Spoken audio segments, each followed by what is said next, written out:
So I was in the shower, I was cleaning my ass and making all shirts all sparkly, spanky clean. I'm not the funny one, I'm the pretty one. Cock shots. I just checked myself out. Candles, music, wine, and then lube up and get on top. The glory hole's like a dick theater. I've imagined your family. Which means your pants had better come off. Mama needs playtime. I do this. We're not sluts. We just love love.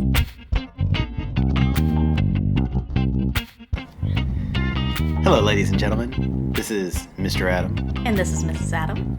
and you found us here on By the By. Yes, thanks for joining in again this week. Yep. This is an odd week, I know, for most people between the holidays, between Christmas and New Year's and whatnot. So it's a busy time of year. Yeah, it's between your ho ho ho and your party on.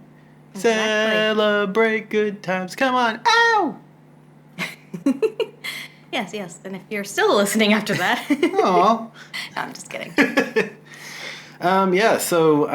This is an odd week for us as well because we were traveling over the Christmas holiday, and then we've got some stuff going on over New Year's holiday, which that's all for another podcast. Yeah. But what we want to talk about first is if you are in Sydney for New Year's Eve, the eve of New Year's Eve, we're doing a big sex ed thing with Mischief again.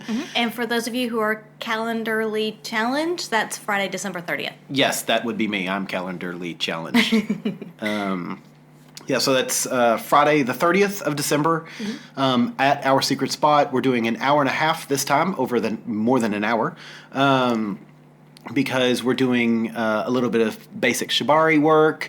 We're doing a little bit of impact play, intros, and then we're also going to do a fashion show, a kink and fetish fashion show. So it's a bit of a basic intro to kink and fetish type stuff. A taster. Yeah, exactly. So dip your toes in, and then of course after the above, Mrs. Adam and I will be there, talking to folks, and maybe Then a you little get more. your pre-New Year's Eve party on. I know. Yeah. And if you're feeling like crazy, come to New Year's Eve at OSS. Yes, and get laid. Yep, they're doing a Hawaiian party. You're going to get laid. I know he's going to have a balloon drop that has prizes inside the balloons, which Oh, that's awesome. I know, it's badass.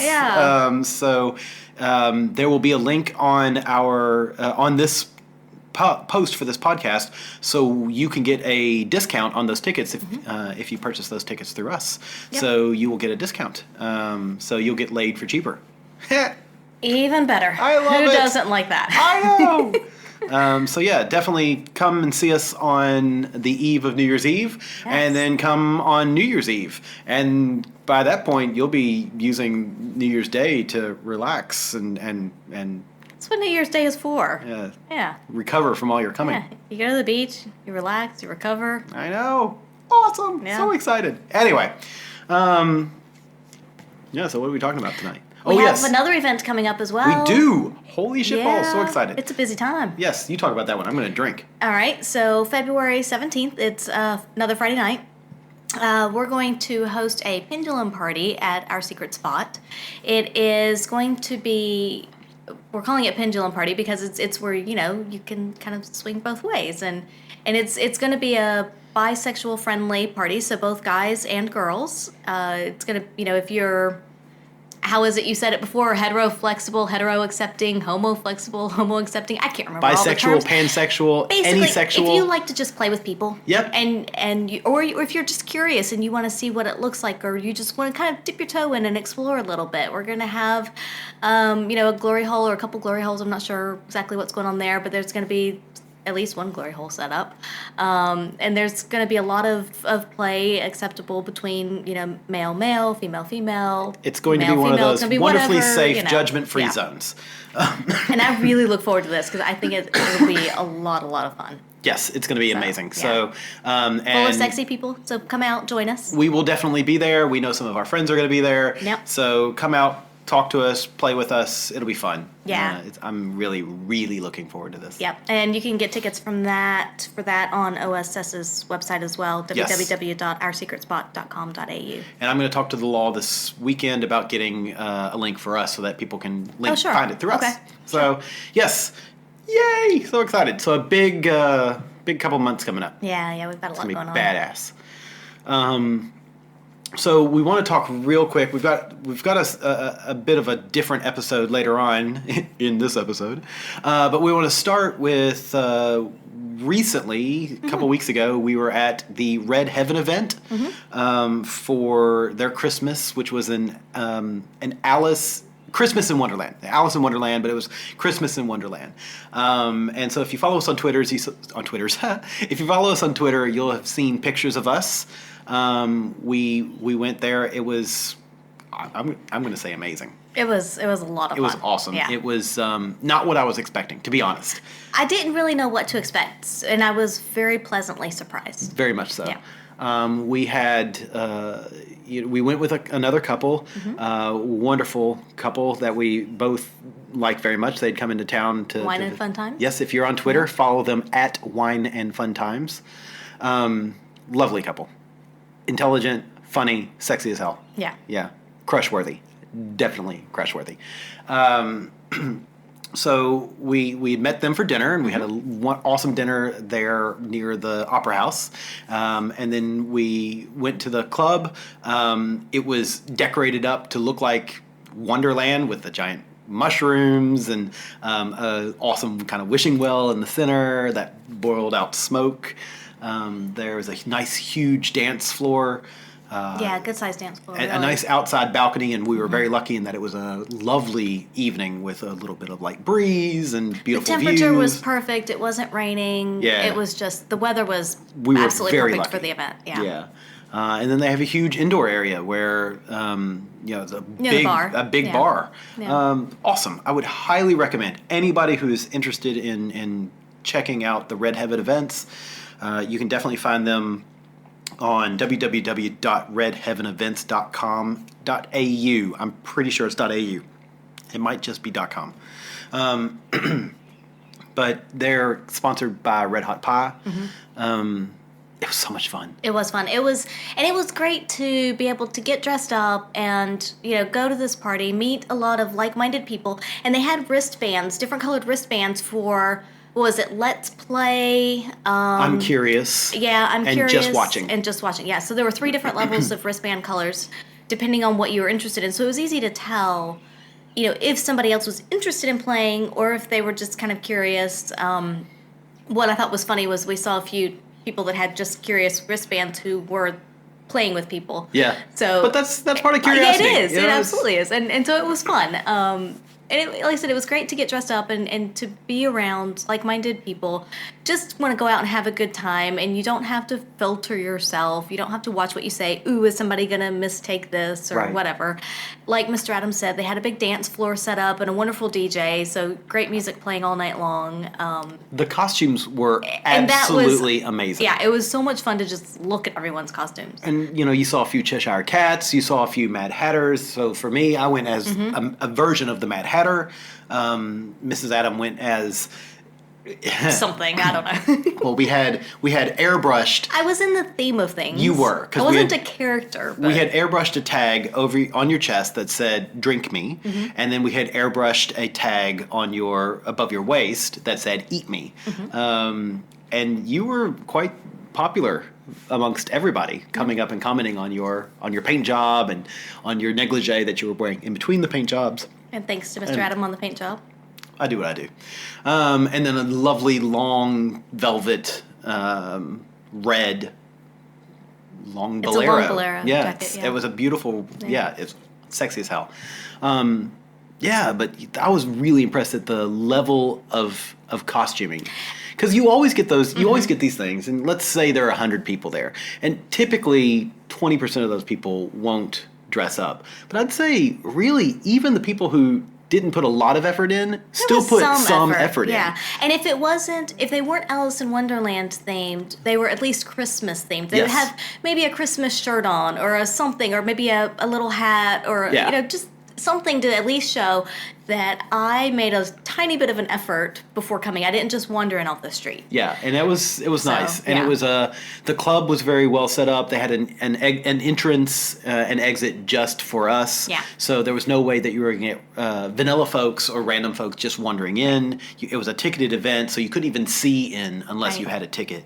I was really, really impressed with the venue and with the way the whole thing was And it set was up. fun. We talked to some really great people. I think we had both of us had a very good time, not just with Wine and Fun Times, but then also with other folks that we met there and talked there. We saw, admittedly, I didn't think we would really know anyone there, but Me neither. we saw a fair number of people that we already knew there, even some from different, I'm going to say, areas of life. Yeah, but, absolutely. There was a couple that we met at Hellfire that was there. And We just, met friends of friends that Yeah. we had met at a random party Yeah. there, at a birthday party that was not lifestyle oriented, but they happened to come. Yeah, so it's just really interesting, who you happen to run into at things like this. Yeah, it was a lot of fun. Yeah. I would highly recommend it. If you're in the Sydney area or in the southeast Australia, definitely give it a go. It was so much fun, and I can already say, without a doubt, And they have parties all throughout the year. So, we'll be at their next one. If we can make it happen, we'll definitely be there. yeah. Another great thing about that is if you get tickets to go to the Red Heaven event, you get entry into OSS. Right, Our Secret So Spot Our afterwards. Secret Spot afterwards for the after party. And that was great too. And what's funny about that is you would have a bunch of people come in just sort of sitting around chatting. That wasn't necessarily about sex. It was like, oh, well, they shut us down at the bar. Now it's 3 a.m. Let's go to Our Secret Spot and sit and chat. Yeah, and it was funny because I think we headed to Our Secret Spot at 12:30, 1 o'clock, something I think it was. like that. I think it was maybe a little after 1 even. Yeah, sometime. So it was fairly early. It was Yes. before really people started moving from the Yeah. bar. And so we got to Our Secret Spot, and it was relatively quiet. There were not a lot of people there. But it was kind of nice because you kind of settle in and get in your groove. And again, Wine and Fun Times was with us, and so we were able to sit and chat with them for a bit. There was even some play before the masses came in Yeah. from the party. And whenever they did come in, like Mr. Adams said, a lot of people just sat around and chatted. Some people went up to the spa. Some people did go play. Yes. But there was just a lot of sitting around talking and just being comfortable in your skin. And it's such a great experience. It is. It really is. I think we all know that feeling of being an outsider and sort of trying to put walls up or put masks on. And this is Our Secret Spot is definitely one of those places. Well, really, in the Red Heaven event as well. These events and these clubs are places where you can take that mask off and you can just sort of be yourself. There's no. It's a judgment-free zone. It's really kind of nice. So yeah. Success. Yeah, it was a lot of fun. I can definitely say, without a doubt, any future parties that are Red Heaven event parties, we will definitely be at. Yep. So, yeah, highly recommended. Yep. Yeah, so do we want to get into the crux of this podcast? Yeah, So let's do it. What we have coming up is our first pre-recorded podcast. We actually have now our first pre-recorded and now released podcast. So what you're about to hear is an interview between ourselves and Phil Brandel. I'm gonna say his name right. Brandel. Are you Australian or American? I don't know. It's either Phil Brandel or Phil Brandel. I like the second better. Anyway, he may disagree. But Phil interviewed us recently for mamamia.com.au. It's a Many of you have probably read the article because we put the link up on Twitter. Yep. What, a month ago? About a month. It's been a little about bit a now. month. Yeah. So we posted this to Twitter about a month ago. Again, I'll retweet it Sure. because And we'll put the link on the podcast notes as well. Absolutely. So sit back. The audio isn't great because we were being recorded on his end. He was kind enough to record it for us and then send us the MP3 later. Then Mrs. Adam went through with a fine-tooth comb to try to balance us out because of course we were being recorded over the phone. The quality is not stellar, but it's certainly acceptable by all means. And It's better than some of our early stuff. That's for sure. But what I do like about it is that you get a little bit of extra information and a few extra details as opposed to what was in the article. Because of course in the article you're very limited on space in what what he can write. Yes. And so in the audio you get a little more behind a little more of the story behind things. So I think it's a nice addition to the article and a nice addition to our coming out podcast as well. Yes, absolutely. So, because it's not exactly all the same No, stuff. it's just so, a little yeah. more information and let you know a little more about us. Yeah. Sit back, relax, and enjoy the interview. How did you guys meet each other? We worked for the same company, but not necessarily together. And we had a mutual friend at work that he would sometimes hang out with, and I would sometimes hang out with. And at some point, we all started hanging out together, and one thing led to another. And how long have you guys been together for? 4 years. Yeah, 4 years. Now, are you guys married? Yep. Okay. We sure are. So how did you guys come out to each other? How did that come up in conversation, that one, that you were that you were both bi, and two, that you were open to swinging? So the bi stuff was from the complete beginning, because I was previously married, and I ended up, that marriage ended, and I was dating a guy, and Right. everybody knew that I was dating him. Yep. And then, so it was pretty obvious from the beginning for her that I was bisexual. And then it was just sort of naturally, I don't remember you even saying you were, but I think I mean, it it was was more clear. behavioral. Yeah. When we go somewhere and I start making out with a girl. And, Yeah. Yeah. It wasn't one of those, and this sounds horrible to say this, but you know how some women, it's a party trick kind of thing? They just kiss women in bars and that's just it? Yep. It was definitely not that. It was clear she was interested in the women. Yeah. When did you know personally that you were bisexual? Boy, that's a hard question. For me, I think I knew when I was really young. I probably knew around 14 to 18. High school is what I would say. High school. But then didn't really accept it or admit it to myself until I was in my late 20s, probably pushing 30. And what happened that made you realize that you're not gay but you're not straight? Honestly, it was one of those things.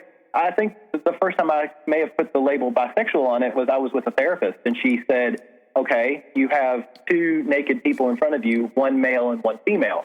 Which one do you go for? And I said, why can't I have both? And she did her little writing down thing and then basically labeled me bisexual. Right. For you to be seeing a therapist, was there much internal conflict going on? Oh, yeah. I was suicidal. I was in a bad place, not self-accepting. Growing up in the American South, if you aren't part of that cookie cutter, you don't fit in.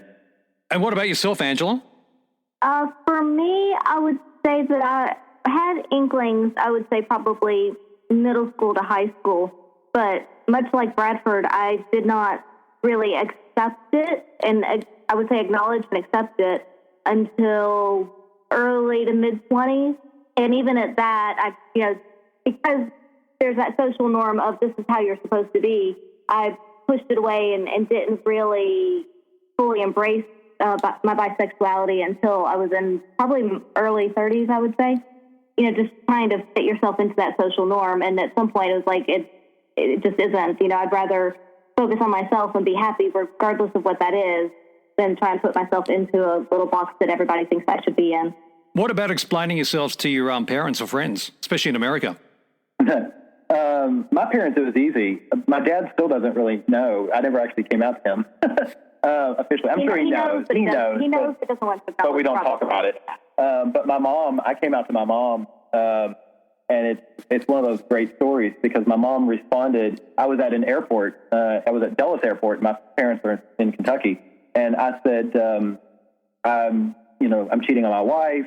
I'm very unhappy. And she goes, okay. And I said, it's bad. And she goes, okay, how bad? I said, it's with a guy. And she goes, oh my God, did he give you something? And I went, no. And she goes, did you give him something? I'm like, no, your biggest concern here is about STDs. And she's like, well, I just want to make sure that you guys are safe. So my mom was very accepting. And what about yourself, Angela, with your friends and family? So my family is not a very direct family, which is maybe why I tend to be. And so it was one of those things, again, being from the South, that it was never really spoken about. And, my parents know, And I always get that kind of frowny, silent look whenever I do something that they disapprove of. And it's more something like that. Is that, you know, they know what I do, and they also know that I'm very stubborn, and I'm just, if they want me to be a different way, it's not going to happen. And there's no real verbal acceptance or anything like that. It's more just, you know, well, that's how she is, that's what she's doing, and that's how it's going to be, you know. So it's more of a passive acceptance, I would say.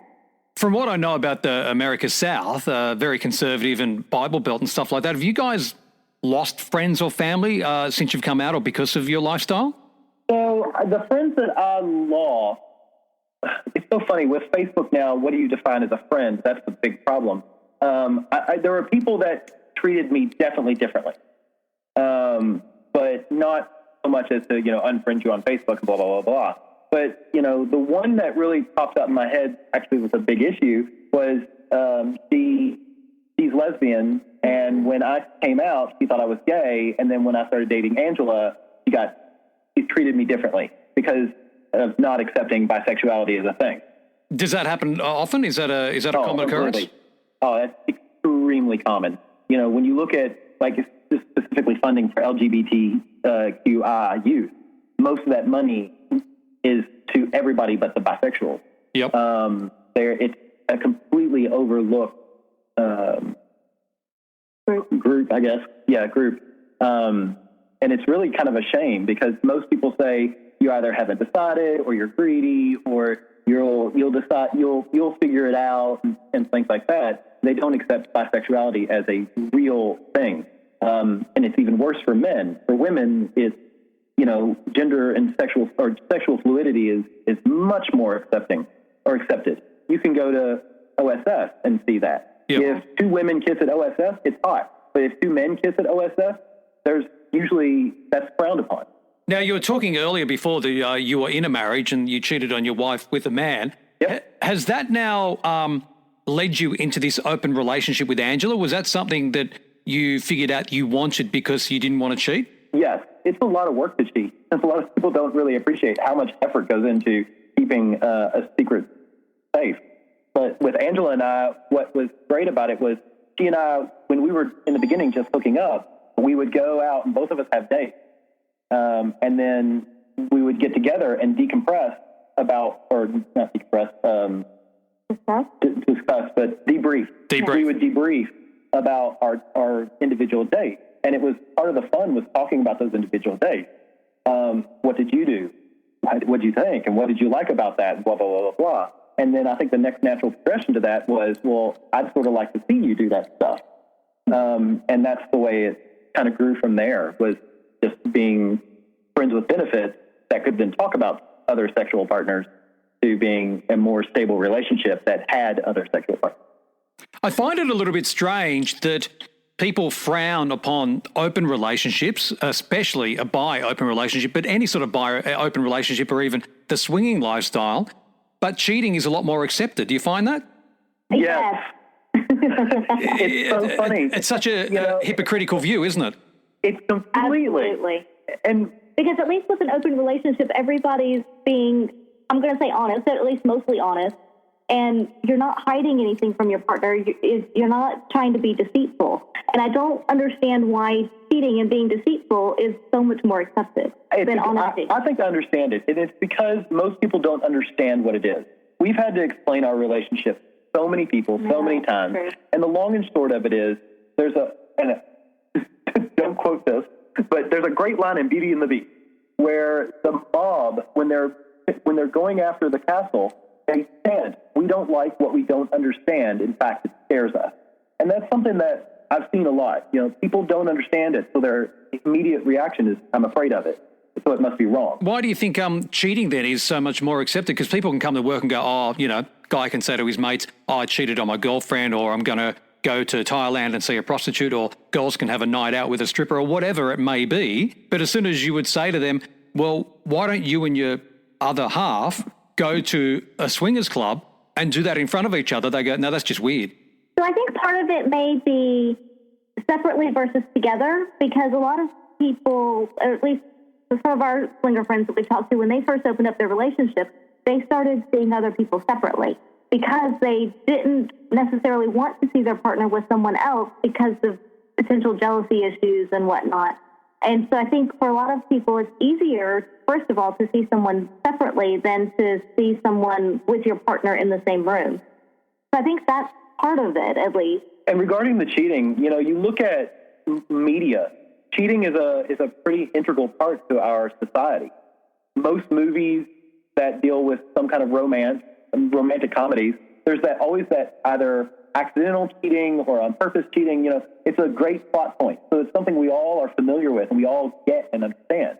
Whereas swinging in open relationships, it's just now starting to come out, so to speak. And a lot of people don't understand how swinging works, or at least, and I guess it works differently for every couple a little bit. Recently, we were out with some swinger friends and some vanilla friends, and the vanilla friends didn't know that we were all swingers, and I think it was the first time we'd met them. Yeah. And somebody made a joke somewhere along the way about a swingers club, and they were like, oh, yeah, we'll all put our keys in a bowl. And, they still think that it's like that 70s, everybody put your keys in a bowl or your Opal cards in a bowl, and it's not really like that. And I don't know what it was like in the 70s. Sure, that's the idea that we all have from then, but that's not how it is for us now. But people still think of it like that, and they're not sure what it does look like exactly.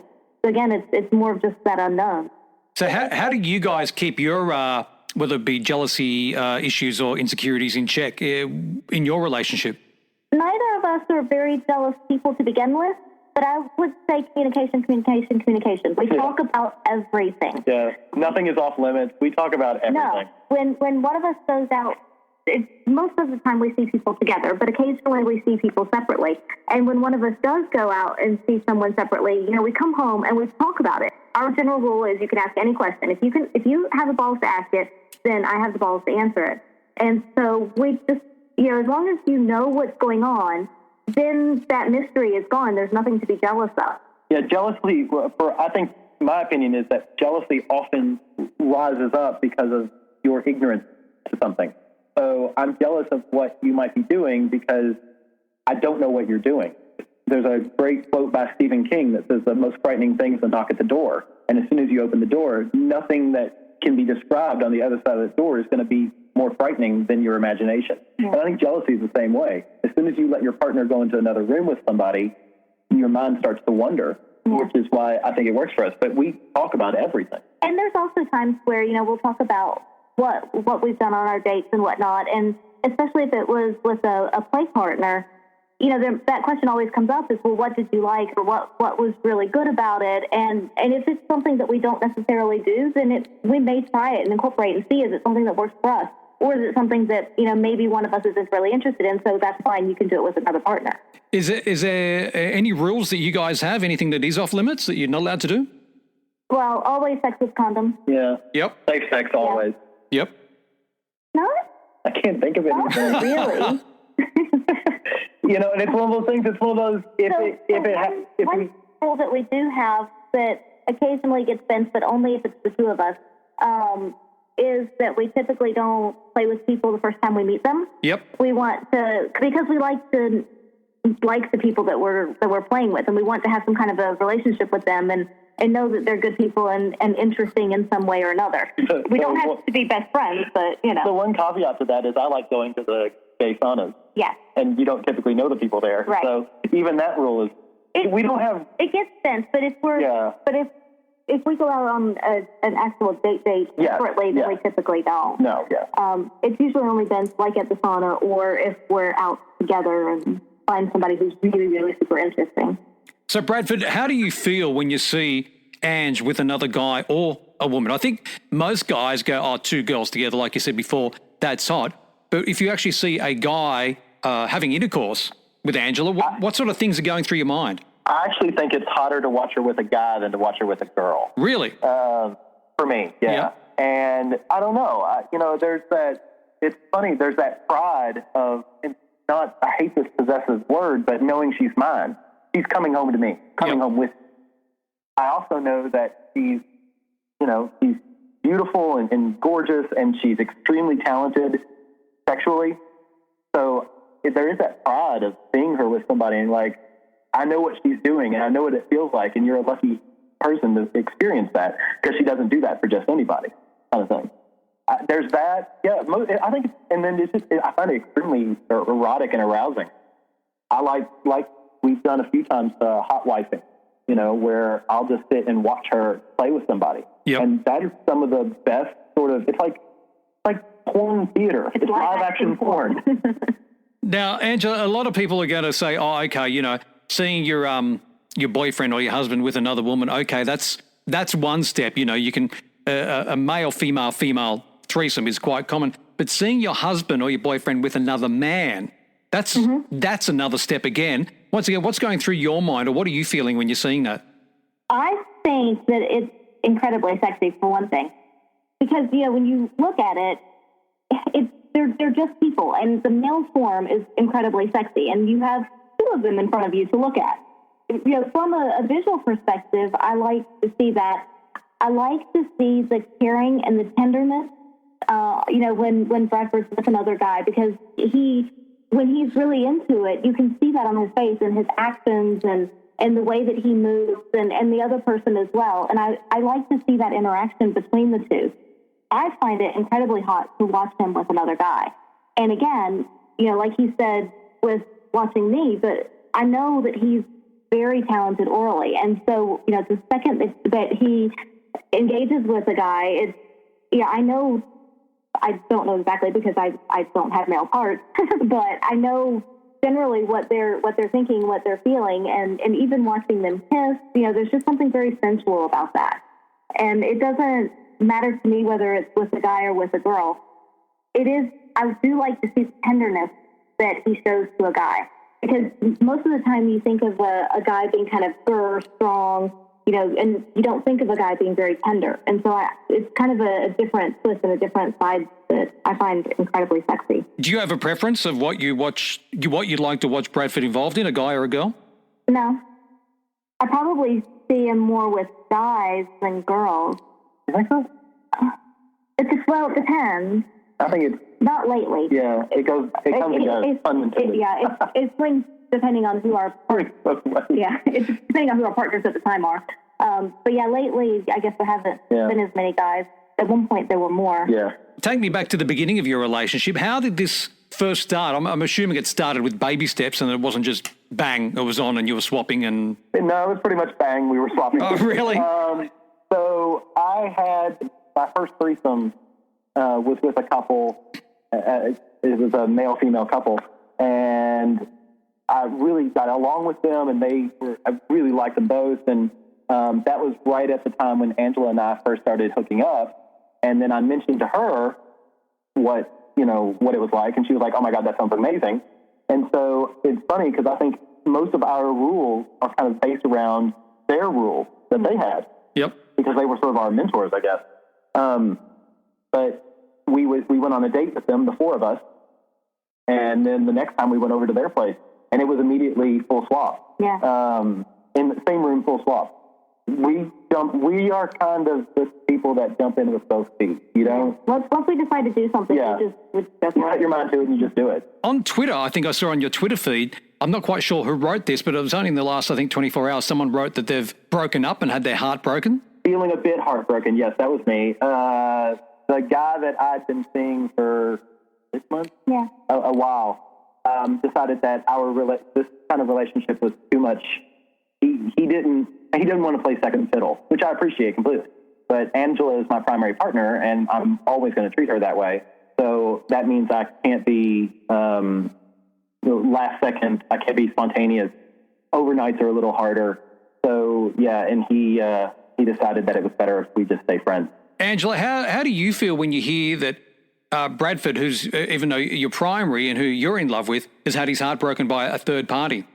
It's really sad because he's much more emotional than me. And so I know that he's quicker to fall in love, and he's very passionate about his partners. And so it's really kind of sad to see that. And, and I have to try and figure out, how do we get through this? Because there will be other partners and whatnot, but no two are the same. And I know that in this case, he really likes this guy, and I really like this guy. But yeah, I don't know. It's really tough. Do you guys see yourself as an open relationship or a more of a poly relationship then? It's so hard to put that kind of label on it. I definitely consider myself polyamorous. I know it is possible for me to be in love with more than one person. I may not be able to love them equally, but I often compare it to your parents. Which parent do you love more? Or parents looking at children. Which child do you love more? We've got more love in us just for one or two people. And so I'm very quick to fall in love with people and typically very quick to get my heart broken. And while that has been pointed out to me that that's not actually love, that's limerence, I would still argue that because, I would do things for people. It's not, limerence is a much shorter emotion or feeling, I guess. I don't think you are polyamorous. No, I wouldn't say so. Ultimately love people. I do, but I'm not near as quick to fall in love. It's like our friends Danny and Sandy. Right. Yeah, I was going to say, there are friends that we have that I would definitely say that I love them. But again, it's that different kind of, like a friend's love, a family love. It's not a primary partner kind of love. Yeah. Now let's talk about the website, bytheby.com.au. One, I love the name, and two, I love the promiscuity with permission. Where did that come from? I think we were floating two or three ideas, and we were floating around a couple of friends. What do you guys think? We wanted to do a podcast. What do you guys think about the naming? And everybody likes by the by. Everybody's like, oh, that's great, because it's sort of a Southern saying as well. So, oh, by the by, did you hear what happened to, blah, blah, blah.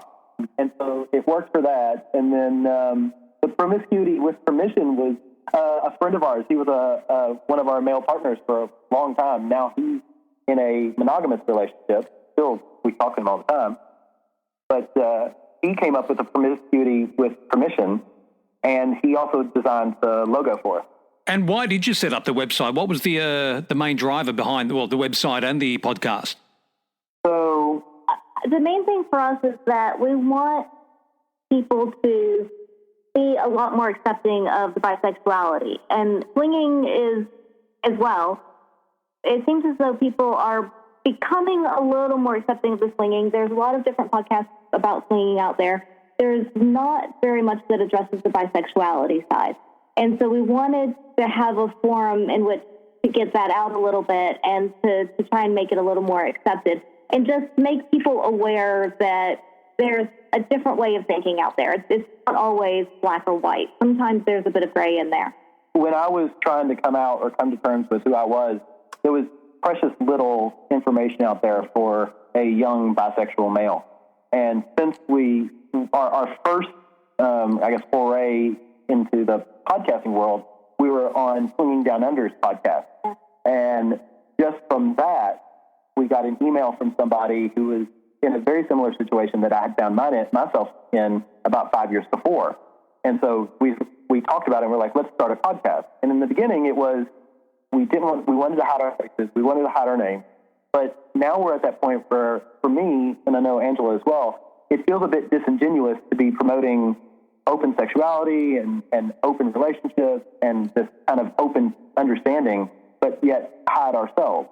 So we've sort of ripped the Band-Aid off. Do you think there'll be any repercussions in your life, coming out again?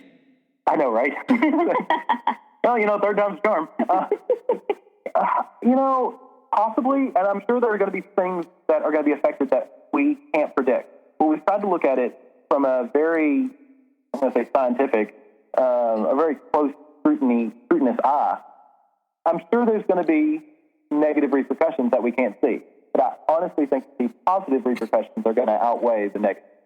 I've said this before, and Angela's going to be like, oh, God, I have to hear this story again. I'm a firm believer that we're on the cusp of a third sexual revolution, where the first sexual revolution was for women can enjoy sex and have an orgasm as well. And then the second sexual revolution was when, the gay, lesbian kind of movement started in the 80s and 90s. And now I think we're moving into that more bisexuality, gender, sexual fluidity, and open relationships and swinging. What do you think you copped the most crap about or the most trouble about? Is it being bi or is it being open in an open relationship? Like, which one do people? Definitely being bi. Bye. Bi, really? Yeah, and it's less for her, more for me. Yeah. So, and I can tell you from firsthand experience, like RHP, we have talked to a number of people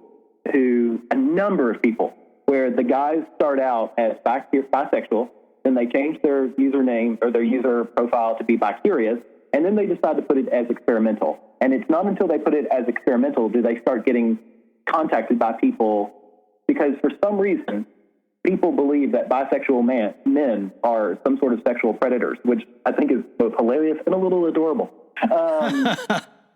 You know, it's like we can't keep our hands to ourselves. But, you know, But yet, if a woman is bisexual, even on RHP, it doesn't matter. yeah, it's a commodity for women to have to be bisexual. But, you know, that goes back to a lot of the way we look at sex and the way we think about sex. Oftentimes, you know, a bisexual woman, for a man to see his primary partner with another woman, he doesn't see that other woman as a threat. It's not a threat to his sexuality. It's not a threat to his relationship. He's non-threatening. Whereas if another man is there, he's suddenly threatened by his relationship or by the sexuality. It's intimidating for him. You were talking before about this situation happening in OSS, and I can imagine happening in, say, let's just say a suburban nightclub, two girls on the dance floor kissing. Yep. No one's going to get too upset about that, and probably be a few guys giving themselves high fives and taking photos. Yeah. If two guys did exactly the same thing, there would might be get punched. Oh, they might get punched. They might get asked to leave. They might get thrown out. Yeah. You know, might get yelled at. All sorts of things happening. Why do you think that is? Why is there that double standard in society? Where do you think that comes from? Go back to what Bradford said previously about, you know, a guy watching his girlfriend or female partner with another female, and he's not threatened by that. And maybe it's from the more sexist times when women were weaker and not threatening, and you're seen more as property than your own actual person. I don't know if it comes from some of that, in that, you know, women aren't strong, independent people, or I think part of it's media. You don't see. I mean, I don't know if you guys had the backlash when Brokeback Mountain came out we had in the States, but that was a big sort of turning point, you know, because effectively those men were bisexual, but they're labeled as gay because they were both, at least the one guy was happily married to Maggie Gyllenhaal. And so there's a bit of that. And again, it goes back to about the not understanding, the not taking the time to figure it out. You know, you see two men kissing, so suddenly you're afraid that they're going to try to make you kiss them, whether you want to or not. A woman is less likely to be able to physically manhandle a man to do something, whereas another man might be able to. The weaker sex. Yeah, it's the weaker sex. So you think guys are intimidated, but that it's two guys and that they may be manhandled or forced into, you know, some sort of submission? I think that they are intimidated. And I think that's part of it. Yeah, I don't really know. I don't know. I think it just goes back to it's not something we see very often. Yep. Up until recently, there wasn't even a lot of bisexual porn for men. But I remember when I was a kid looking at porn, you know, it was hard to find gay porn. It was hard to find bisexual men porn, but girl-on-girl porn, lesbian porn has been around forever, as long as men. Which also probably really helps acceptance in society. Yeah. Now, let's go back a little bit to the website and more, I guess, helping other people. Is one of the offshoots of having the website and the podcast getting approached by people who are confused or in a similar situation and asking for help or asking for advice? Yes, very much so. There's been a few people that we've given, at least I say advice, it's our personal experience advice to a number in the States of people have reached out to us. Even Southeast Asia. Southeast Asia, yeah. We get emails or Twitter messages, whatnot, from people, and they're basically in a very similar situation to what Bradford was, or similar-ish, and they're basically like, what do I do? They just want someone to talk to who understands. And so we'll tell them, you know, how it was for us or what we did. Usually they end up coming back, and it's really incredibly helpful because they just want someone to talk to. A sounding board. Yeah, they want someone to talk to that understands where they're coming from and that can maybe give them some ideas on how to handle the situation. And it's one of those things that a lot of us, I think what we all strive for is that feeling of fitting in and normalcy. We're human beings. We're quite the herd animals. We want to fit into the herd. I know how these guys feel. They feel like there's something wrong with them. They're not like everyone else. And it's really a disheartening and uncomfortable position to be in, to be walking around feeling like you're completely different than all the people around you, and looking for that acceptance and not finding it, and not really being able to know who or how to talk to. Don't know where to go to find it. So what would you say to someone, let's start with the first part, what would you say to someone who isn't sure whether they're gay, straight or bi, or is really attracted to both sexes but doesn't know how to reconcile that? It's tough because every person is different. Everybody's mileage differs. But I think the first thing that you have to do is you have to be happy with who you are and be happy with yourself. It's also probably the hardest thing to do, because coming out, you're gonna make waves. There are gonna be people who either don't believe you or don't understand you. And if you have trouble understanding yourself, it's going to be more difficult for you to explain that, where you're coming from, to people. But I think step one is saying, number one, I'm okay. Number two, I don't really have to know exactly, what I'm attracted to. If I'm, that understanding will come in time as you be patient, as you feel yourself out more, as you explore more, and try to dive into that a bit. And it can be fluid over time. I know even with us, we kind of flex a little bit one way or the other. Almost on a day-to-day basis. Yeah. And it's one of those things that, if let's say you're a 100% straight heterosexual male. If you go out and I put 100 women in front of you, you're not going to find all those women equally attractive. You're not going to find, there's some women that you're going to be like, I'm not attracted to her at all. And some you're going to be like, oh my God, she's, an 11 out of 10. But then you could take that same subset of women, or the same set of women, and put them in front of another 100% straight man, and they'll find different people attractive. And that's the thing. You don't, if you're confused, you're like, oh, I think that person's attractive, but I don't think that, I think that guy's hot, but I don't think that guy's hot. So I must not be gay, or I must not be bi. There isn't a right or wrong. I think it's the longer that I've been in this, and this is coming from somebody who I love to be labeled. I like labels, but it becomes harder and harder to label, just because there is that fluidity and that difference from day to day. Okay, so that's the first part. The second part is, what about if someone's thinking about experimenting with swinging? What would you say? Definitely do it. It's awesome. We always say, and we've said it on the podcast multiple times, we've told everybody that we've talked to that starts swinging. Swinging and open relationships it's a magnifying glass. If you have small cracks or faults in your relationship, that's going to magnify, and they're going to become canyons and crevices very quickly. If your foundation is strong and firm, then that's going to magnify that. It's going to stay. It's going to become more strong and bring you closer together. We've seen that happen. We've seen both ways. Yeah, both ways. We've got one of our closest friends. We were their first play couple, and in the year that we've been playing with them, I think they communicate better. They're 100% open, and they're happy. They're rock solid. And then we've got another couple that had issues in the beginning, and it almost tore them apart. And they're just now starting to pick up the pieces and put things back together. Okay, let's step it up one more bit. What about if someone's thinking about, okay, they've done the swinging, maybe they just do the swinging, or maybe they just go to, adult parties every now and again and they don't really swing, but they really want to take it up the next step, which is an open relationship. Any advice about that? Communication is key. Talk about everything with your partner. Don't hide anything from them. Yeah. I think that is more important than anything else. And talk to them. Don't rush into it. I say that even though we rush into everything. It's true. But, don't rush into it necessarily. Talk to your partner about what you want that open relationship to look like. Are there certain days or times that you are allowed to see other people? Do you both go out only at the same times? Like if he's going on a date, then I can go on a date as well. So one person's not left at home. Or are there time limits? Do you spend the night? Do you not spend the night with people? Basically kind of set some boundaries, and they can change over time, of course, but talk about what you want that open relationship to look like. And as you start to go into it, as you start to find people that you're interested in, share them with your partner and help them understand why you're interested in other people, and do the same for the people that they're interested in as well. And it's kind of fun. Like when we're sitting here looking at potential partners, it's always fun to flip through together, and we always learn a little bit more about each other and our preferences that way too. Yeah, communication is paramount.